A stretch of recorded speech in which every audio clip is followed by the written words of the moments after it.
ഇന്ന് news angle വിശകലനം ചെയ്യുന്ന വാർത്ത നോക്കൂ. ലത്തീൻ സഭയുടെ എതിർപ്പ് മറികടന്ന് വകുപ്പ് വിഭജനം നടത്തിയതോടെ സർക്കാരും സഭയും തമ്മിലുള്ള അന്തരം കൂടുകയാണ്. മന്ത്രിമാരുടെ തിരഞ്ഞെടുപ്പിൽ തുടങ്ങിയ അതൃപ്തി ഇന്നലെ ലത്തീൻ സഭ പരസ്യമാക്കിയിരുന്നു. കോൺഗ്രസ് ലത്തീൻ സഭയോട് നീതി കാണിച്ചില്ല എന്നായിരുന്നു ലാറ്റിൻ കാത്തലിക് അസോസിയേഷന്റെ വിമർശനം. ഫിഷറീസ് വകുപ്പ് ലീഗിന് നൽകിയതിൽ കടുത്ത അതൃപ്തിയിൽ തന്നെയാണ് ലത്തീൻ സഭ.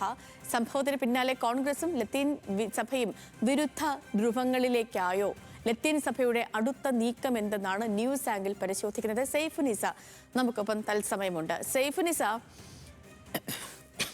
തിരഞ്ഞെടുപ്പ് കഴിഞ്ഞു, വലിയ വിജയം നേടി UDF. അതിനുശേഷം മന്ത്രിമാരുടെ വകുപ്പ് വിഭജനവുമായി ബന്ധപ്പെട്ടുള്ള വാർത്തകൾ വന്നു. ഈ വകുപ്പ് വിഭജനവുമായി ബന്ധപ്പെട്ടുള്ള വാർത്തകളും ഈ മന്ത്രിക്ക് ഈ വകുപ്പ് എന്ന സൂചനകളും പുറത്തു വന്ന ആ ഘട്ടം മുതൽ തന്നെ ലത്തീൻ സഭ അവരുടെ അഭിപ്രായം പറഞ്ഞിരുന്നു. കടലിനെ അറിയുന്ന, തിരമാല അറിയുന്ന, കടലിന്റെ ഓളം അറിയുന്ന ഒരാൾ തന്നെ ഫിഷറീസ് വകുപ്പിലേക്ക് വേണം. ഇതായിരുന്നു അവരുടെ നിലപാട്. ആ നിലപാട് അവർ പരസ്യമായി അറിയിച്ചു. അത് അറിയിച്ചത് സത്യപ്രതിജ്ഞാ ചടങ്ങിൽ നിന്നും വിട്ടുനിന്നുകൊണ്ടായിരുന്നു. പിന്നീട് സഭയെ മെരുക്കാൻ സത്യപ്രതിജ്ഞ നടന്ന അന്നു തന്നെ വൈകുന്നേരം തിടുക്കപ്പെട്ട് മുഖ്യമന്ത്രി ബിഷപ്പ് ഹൗസിലേക്ക് പോവുകയും ലത്തീൻ സഭ പ്രതിനിധികളുമായി സംസാരിക്കുകയും ഒക്കെ ചെയ്തു. അതിനുശേഷം മാധ്യമങ്ങളോട് സംസാരിക്കാൻ അദ്ദേഹം കൂട്ടാക്കിയില്ല. പക്ഷേ യൂജിൻ പെരേര എന്താണ് അവരുടെ ആവശ്യം എന്നുള്ളത് വളരെ കൃത്യമായി അടിവരയിട്ട് മാധ്യമങ്ങളോട് പറഞ്ഞു. അതിനുശേഷം ഈ മന്ത്രിസഭയിൽ വകുപ്പ് വിഭജനവുമായി ബന്ധപ്പെട്ടുള്ള ചർച്ചകൾ നീണ്ടുപോയി. 2-3 ദിവസം എടുത്തു വകുപ്പ് വിഭജനം പൂർത്തിയാക്കാൻ. അപ്പോഴും പുറത്തു വന്ന വാർത്തകളൊക്കെയും ലത്തീൻ സഭയുടെ എതിർപ്പ് കൂടി, അവരുടെ സമ്മർദ്ദം കൂടി സർക്കാരിന് മേലുണ്ട്, അതുകൊണ്ടാണ് ഈ വകുപ്പ് വിഭജനം നീണ്ടുപോകുന്നതെന്നായിരുന്നു. ഒടുവിൽ ഇന്നലെ ആ കംപ്ലീറ്റ് ലിസ്റ്റ് വന്നു. ലോക്ഭവനിൽ ലിസ്റ്റ് കൈമാറുന്ന ഘട്ടത്തിൽ ലത്തീൻ സഭയുടെ സമ്മർദ്ദം ഒന്നും ഏറ്റില്ല. ആ വകുപ്പ് ലീഗിന്റെ കയ്യിൽ തന്നെ ഭദ്രമായി ഇരിക്കുന്നുണ്ട്.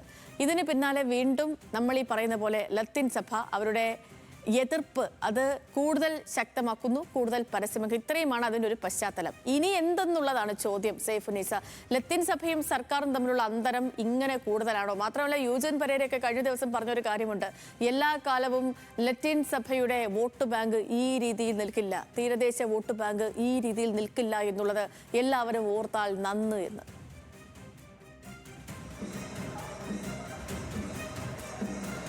സേതുലക്ഷ്മി, ഇതിൽ ഏറ്റവും പ്രധാനപ്പെട്ട കാര്യം എന്ന് പറയുന്നത് കോൺഗ്രസിന് എപ്പോഴും സഭാ വോട്ടുകൾ വളരെ നിർണായകമാണ്. ഇത്തവണത്തെ തെരഞ്ഞെടുപ്പിലും സഭാ വോട്ടുകൾ കോൺഗ്രസിന് അനുകൂലമായി വന്നതാണ് കോൺഗ്രസിന് ഇത്ര വലിയ വിജയം നേടിക്കൊടുക്കാനുള്ള പ്രധാനപ്പെട്ട കാരണം എന്നുള്ളതും വലിയ സത്യം തന്നെയാണ്. കാരണം നമുക്കറിയാം, ഭൂരിഭാഗം മണ്ഡലങ്ങളിലും, തീരപ്രദേശം ഉൾപ്പെടുന്ന ഭൂരിഭാഗം മണ്ഡലങ്ങളിലും ലത്തീൻ വോട്ടുകളെല്ലാം തന്നെ UDFന് അനുകൂലമായിരുന്നു. ആ മണ്ഡലങ്ങളെല്ലാം തന്നെ UDFിനൊപ്പം നിൽക്കുകയും ചെയ്തിട്ടുണ്ട് ഇത്തവണ. ആ ഭൂരിപക്ഷത്തിൻ്റെ കണക്കെടുത്താൽ പോലും നമുക്കതിൽ വ്യക്തമാകും. ഇപ്പോൾ എറണാകുളം ജില്ലയിൽ നിന്ന് നോക്കുകയാണെങ്കിൽ പോലും കൊച്ചി CPMന്റെ സിറ്റിംഗ് സീറ്റായിരുന്നു. കഴിഞ്ഞ 10 വർഷമായി UDFന് കയ്യെത്തി പിടിക്കാൻ കഴിയാത്തൊരു സീറ്റ് കൂടിയായിരുന്നു.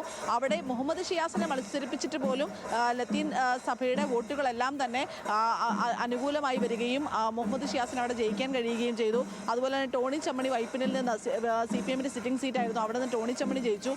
എറണാകുളത്ത് TJ വിനോദ് വീണ്ടും തെരഞ്ഞെടുക്കപ്പെട്ടു 3ാം തവണയും. അപ്പോൾ ആ രീതിയിൽ കോൺഗ്രസിന്റെ അനുകൂലമായപ്പോൾ കോവളം MLA ആയ M. വിൻസെന്റ് അടക്കമുള്ളവർക്കൊക്കെ വലിയ വിജയം നേടിക്കൊടുക്കാൻ ഇത് കാരണമായിട്ടുണ്ട്. അതുകൊണ്ട് തന്നെ അത് എത്രത്തോളമാണ് ഇനി അങ്ങോട്ട് ഈ ലത്തീൻ സഭയുടെ ഒരു പിന്തുണ ഉണ്ടാവുക എന്നുള്ളതാണ് ഏറ്റവും പ്രധാനപ്പെട്ട കാര്യം എന്ന് പറയുന്നത്. കാരണം ഇനി അങ്ങോട്ടുള്ള തെരഞ്ഞെടുപ്പുകളിലും മറ്റു കാര്യങ്ങളിലെല്ലാം തന്നെ ലത്തീൻ സഭ സർക്കാരിനോട് ചേർന്ന് പോകണം എങ്കിൽ അവർക്ക് പ്രധാനപ്പെട്ട വകുപ്പ്, അതായത് ലത്തീൻ സമുദായത്തിൻ്റെ ഏറ്റവും പ്രധാനപ്പെട്ട ഒരു ഉപജീവന മാർഗം എന്ന് പറയുന്നത് തന്നെ ഫിഷിംഗ് ആണ്. അപ്പോൾ ഫിഷറീസ് വകുപ്പ് തന്നെ അവർക്ക് വേണമെന്നുള്ളതായിരുന്നു ആദ്യം മുതലുള്ള ആവശ്യം. അവരുടെ താല്പര്യമുള്ള മന്ത്രി, അതായത് M. വിൻസെന്റിനെ അല്ലെങ്കിൽ TJ വിനോദിനെ മന്ത്രിസഭയിലേക്ക് കൊണ്ടുവരണം എന്നുള്ളതായിരുന്നു ആവശ്യം. അത് അംഗീകരിക്കപ്പെട്ടില്ല. ഇതേ തുടർന്ന് ഒരു സത്യപ്രതിജ്ഞയിൽ നിന്ന് മാറി നിന്നു. അത് പിന്നീട് K. മുരളീധരനും CP ജോണൊക്കെ ചെന്ന് സഭാ നേതൃത്വവുമായി അനുനയിപ്പിക്കാനുള്ള ചർച്ച നടത്തി. പിന്നെ മുഖ്യമന്ത്രി തന്നെ നേരിട്ട് ചെന്ന് ചർച്ചകൾ നടത്തുകയൊക്കെ ചെയ്തിരുന്നു.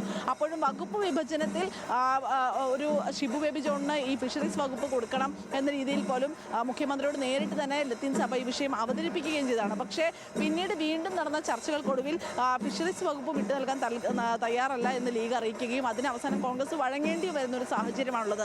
പക്ഷേ നിലവിലെ സാഹചര്യത്തിൽ ഈ വകുപ്പ് വിഭജനം എന്ന് പറയുന്ന കീറാമുട്ടി കഴിഞ്ഞെങ്കിൽ പോലും ഈ സഭ എന്ന് പറയുന്ന വലിയൊരു പ്രശ്നം കോൺഗ്രസിന് ഇപ്പോൾ പ്രതിസന്ധിയായി നിൽക്കുകയാണ്. കാരണം ലത്തീൻ സഭ ഇന്നലെ വാർത്താക്കുറിപ്പിലൂടെ തന്നെ കോൺഗ്രസ് കാണിച്ചത് നീതികേടാണ് എന്ന് വ്യക്തമാക്കി കഴിഞ്ഞിട്ടുണ്ട്. ഇനി അങ്ങോട്ടുള്ള മുന്നോട്ടുള്ള പോക്കിനെല്ലാം തന്നെ അത് വലിയൊരു പ്രതിസന്ധി ഉണ്ടാക്കുകയും ചെയ്യും. മുനമ്പം വിഷയത്തിലൊക്കെ കോൺഗ്രസ് എടുത്ത നിലപാടും VD സതീശൻ എടുത്ത നിലപാടൊക്കെയാണ് ലത്തീൻ സഭയ്ക്ക് ഈ കോൺഗ്രസിനോട് കുറെ കൂടി അടുപ്പം ഉണ്ടാകാനുള്ളൊരു കാരണമുണ്ടായത്. പക്ഷെ അതെല്ലാം ഇപ്പോൾ കയ്യിലിരുന്ന വകുപ്പ് നഷ്ടപ്പെടുത്തി കളഞ്ഞു, ലത്തീൻ സമുദായത്തെ ആകപ്പാടെ ചതിച്ചു എന്ന രീതിയിലേക്കുള്ളൊരു പ്രതീതി ഇപ്പോൾ തന്നെ സഭയ്ക്കുള്ളിൽ ഉണ്ടായിട്ടുണ്ട്. അത് ഏത് രീതിയിൽ ഇനി പരിഹരിക്കാനാകും എന്നുള്ളതാണ് ഏറ്റവും പ്രധാനപ്പെട്ട കാര്യം.